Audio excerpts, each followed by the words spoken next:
Jadi boleh saya sampaikan dalam kesempatan ini bahwa ternyata konflik Amerika Serikat dengan Cina itu bukan sekedar konflik pada saat Presiden Donald Trump menjadi presiden, tetapi ternyata konflik ini terus berlangsung pada masa Joe Biden menjadi presiden, yang banyak pihak sebelumnya mengatakan bahwa Amerika akan melunak menghadapi Cina. Ternyata tidak. Dugaan saya karena selain memang Presiden Partai Demokrat menganggap Cina sekarang sebagai pesaingnya, juga birokrasi di Amerika Serikat menganggap bahwa Cina itu adalah akan mendominasi kawasan di Indo-Pasifik.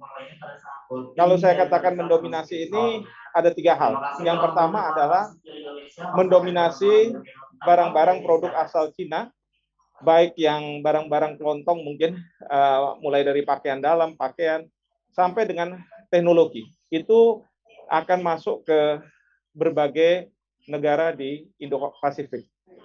Intinya bagi Cina adalah untuk dia supaya sustain menjadi kekuatan ekonomi, maka dia harus mampu melakukan penetrasi komoditas barang-barangnya, bahkan barang-barang itu bisa dimanfaatkan oleh banyak negara sehingga ada demand dalam negeri, sehingga tenaga kerja itu bisa tersalurkan. Karena ingat, Cina penduduknya 1,2 miliar, angkatan kerjanya mungkin 700 juta, dan penyerapan tenaga kerja dalam negeri mungkin ya tidak bisa lebih dari 400-500 juta orang.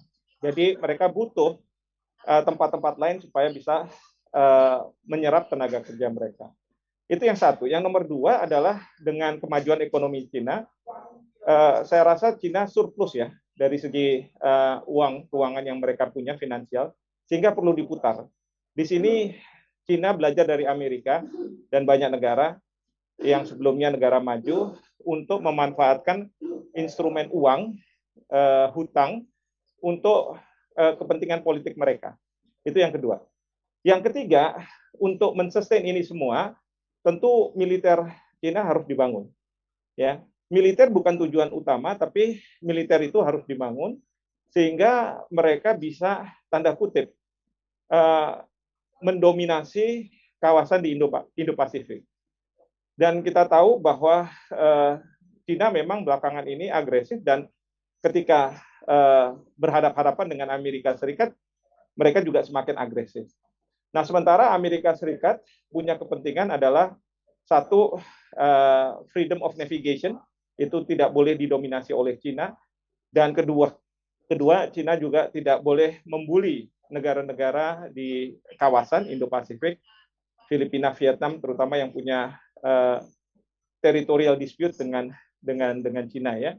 Dan kemudian Amerika Serikat, kalaulah dia tidak yang menjadi punya dominasi, dia akan menjadi penyeimbang dari suatu kekuatan.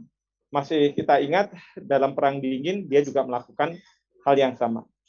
Cuman kelemahan dari Amerika Serikat dibandingkan masa lalu Amerika Serikat adalah dia tidak punya kekuatan finansial, sehingga perlu melakukan burden sharing dengan banyak negara ya untuk menghadapi Cina, terutama di Indo-Pasifik ini.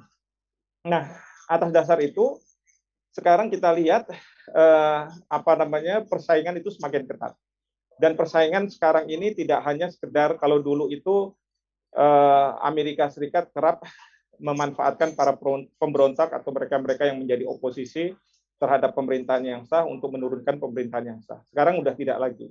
Jadi mereka menggunakan tawaran-tawaran. Cina juga melakukan tawaran-tawaran, terutama sekali hutang. Sementara kalau Amerika Serikat keunggulan-keunggulan lain. Nah, dalam konteks yang demikian, kita ini ada di tengah-tengah. Tadi saya setuju dengan apa yang disampaikan oleh Pak Anies Mata, bahwa yang kita pedomani adalah konstitusi kita, kepentingan nasional kita. Jadi prinsipnya adalah kita akan berteman dengan semua negara, tapi kalau misalnya kepentingan nasional kita itu diganggu, atau baik itu kedaulatan kita, hak berdaulat, maka kita akan stand up. Ya, seperti itu. Nah, ketika misalnya Cina, karena dengan 9 Dash Line itu kan sebenarnya ada overlapping dengan zona ekonomi eksklusif Indonesia. Tetapi masalahnya dua negara ini saling tidak mengakui overlapping tersebut. 9 garis putus tidak diakui oleh Indonesia, sehingga kita menganggap tidak pernah ada. Sehingga kalau ada kapal-kapal Cina yang ke traditional fishing ground mereka, kita akan tangkapi. Sementara Cina juga tidak menganggap bahwa zona ekonomi eksklusif Indonesia itu ada. Nah, ini yang kemudian di bagian tertentu itu seringkali terjadi permasalahan. Nah, kita tahu bahwa yang di zona ekonomi eksklusif ini bukan laut teritorial ya, jadi di luar 12 mil, sehingga sebenarnya TNI Angkatan Laut kita tidak bisa melakukan tindakan apapun. Tapi di Undang-Undang TNI kita disebutkan bahwa TNI Angkatan Laut itu sebagai penegak hukum. Sehingga TNI Angkatan Laut mereka masuk ke zona ekonomi eksklusif untuk melakukan penegakan hukum. Nah, ini yang kemudian oleh Cina direspon baru-baru ini dengan dia mengirim tidak hanya Coast Guard, tetapi Angkatan Laut Cina. Karena dia ingin mengatakan bahwa kami pun bisa ada di sana. Padahal kalau misalnya angkatan perang itu sebenarnya berhenti sampai di laut teritorial. Dia tidak bisa kemudian masuk ke laut lepas ya. Zona ekonomi eksklusif itu sebenarnya tidak tunduk pada kedaulatan suatu negara. Nah, dalam konteks seperti ini, nanti Amerika Serikat itu belanja negara-negara mana saja yang berhadapan dengan Cina, itu akan didekati. Lalu akan memberikan banyak tawaran. Termasuk kita juga Indonesia, dan saya katakan bahwa tawaran-tawaran yang diberikan itu tentu kita akan terima sepanjang untuk kepentingan nasional kita. Bukan berarti kita kemudian akan bersekutu. Nah, ambil contoh sekarang Australia sudah akan membangun kapal selam bertenaga nuklir dengan Inggris dan Amerika Serikat. Sebenarnya tindakan dari Australia dan Amerika Serikat Inggris ini berpotensi melanggar yang saya sebut sebagai non-proliferation treaty. Ya, bayangkan Korea Utara dan Iran itu sampai disanksi, dikasih embargo. Masa Amerika Serikat, Australia tidak gitu kan? Itu yang saya katakan, sebaiknya kita agak merapat juga ke Cina untuk masalah ini, karena kalau kita sendiri, Indonesia sendiri, kita tidak mungkin. Nah, kita perlu tegas mengenai masalah ini, karena kita tidak mau ada senjata nuklir, katakanlah, yang diintrodusir di Zofan lah gitu ya, di wilayah Indonesia maupun di wilayah negara-negara ini, ASEAN ini. Nah, tapi kalau misalnya ASEAN, saya tadinya ingin Indonesia menggalang ASEAN, tapi ternyata ASEAN seperti Filipina, mereka mengambil posisi mereka akan mendukung karena mereka punya masalah dengan Filipina berkaitan dengan kedaulatan mereka yang tertindih dengan Nine Dash Line-nya Cina.